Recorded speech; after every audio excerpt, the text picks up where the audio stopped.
Ja, hallihallo, liebe Freunde. Heute wieder kochen mit Veggie Uli. Ja, es geht los. Heute habe ich mir mal ein ganz besonderes, schönes Gericht ausgesucht, was mir sehr am Herzen liegt, weil ich ja auch viele Jahre in Indonesien gereist bin. Und das das Nationalgericht von Indonesien ist und das heißt Gado Gado. Ja gut, diesmal darf ich nicht so lange machen. Ich habe letztes Mal Schimpfe gekriegt in unserem letzten Video, deswegen ganz schnell und schmerzlos. Wir verwenden als Beilage Reis. Reis haben wir in verschiedenen Sorten. Hier haben wir jetzt einmal den Basmati-Reis. Der ist ein wenig dunkler wie der Jasminreis. Der Jasminreis ist den wir heute benutzen. Der ist etwas heller. Dann haben wir hier den Vollkornreis, der ungeschälte Reis sozusagen, der volle Reis, der natürlich am gesündesten ist. Den werden wir auch noch verarbeiten.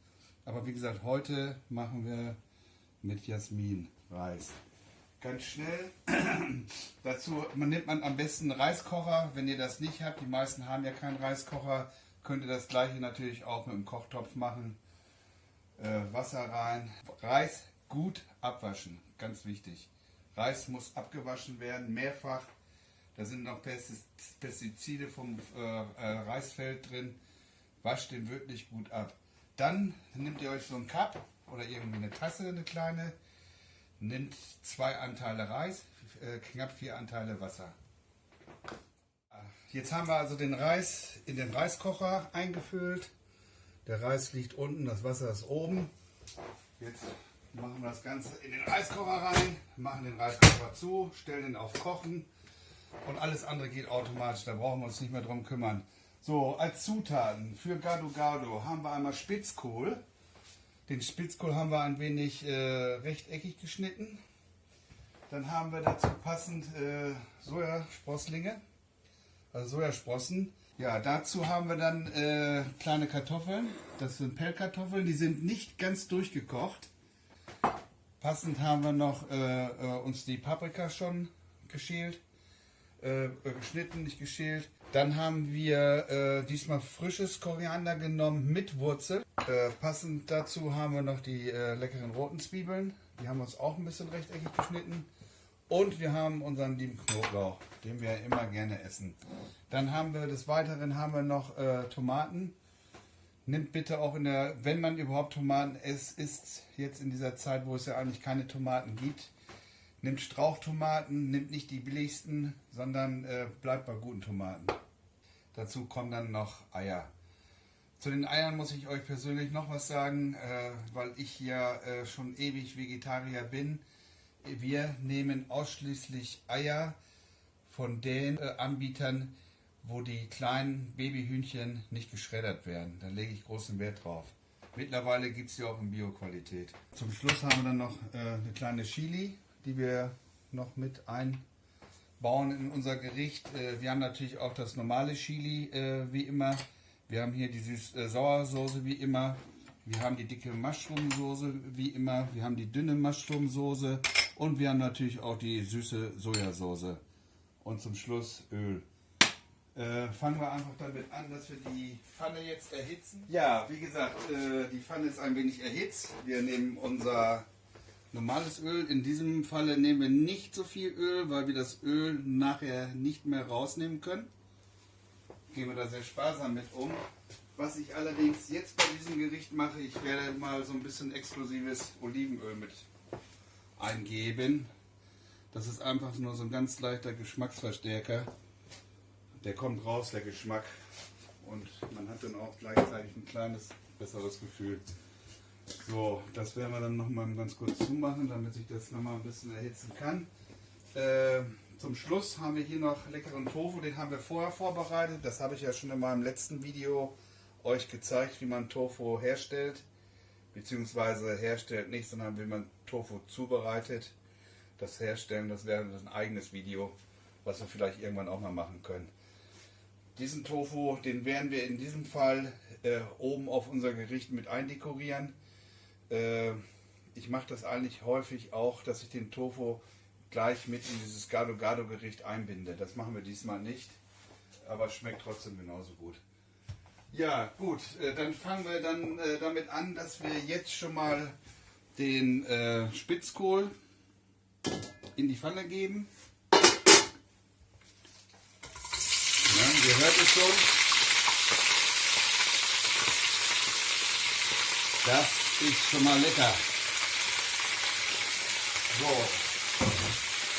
Dann können wir unsere liebe Sojasauce schon mit reingeben, ein wenig. Die wird nicht dazu reichen, diesmal, dass ich nicht noch ein wenig Salz dazugeben muss. Aber gerade beim Anbraten, beim leichten Anbraten von Spitzkohl, ist das eine ganz tolle Sache. Weil der Prozess des Bratens ist einfach besser. Ja, so, die Eier habe ich jetzt auch schon mal klein gewürfelt, geschnitten, geachtelt, geviertelt meine ich. Geviertelt habe ich die, nicht geachtelt. Die Zwiebeln habe ich schnell schon mal zu dem Spitzkohl zugegeben.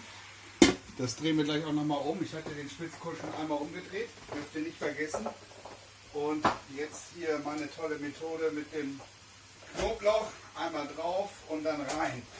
Das heißt, wir werden den Knoblauch jetzt noch nicht mal mehr schneiden, sondern der wird nur einmal gequetscht und wird dann komplett so in das Essen reingegeben.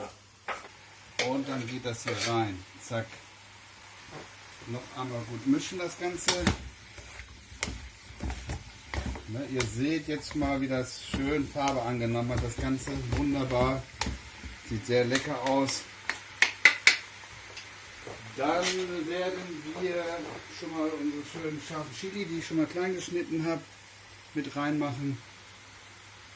Das ist nicht für jedermanns Sache, also man muss kein Chili reinmachen. Ihr könnt übrigens auch statt Paprika Brokkoli reinmachen oder Blumenkohl. Ihr könnt im Grunde genommen das ganze Gericht auch variieren.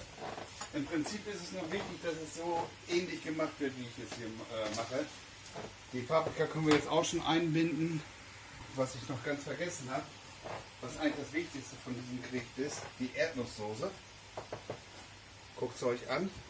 Das ist jetzt eine Erdnusssoße, die sehr, sehr ölig ist, aber eine reine Erdnusssoße.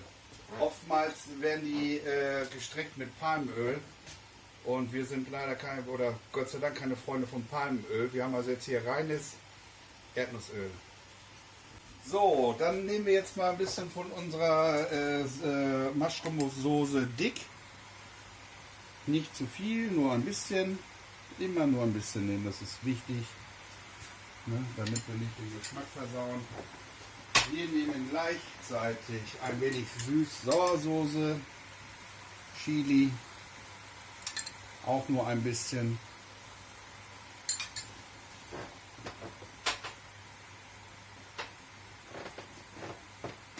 Dann können wir die Kartoffeln reinmachen. Die Kartoffeln sind Pellkartoffeln. Habe ich gerade eben schon gesagt. Pellkartoffeln, die sind nicht ganz durchgekocht. Ne, die können jetzt hier noch ein bisschen mitbrutzeln.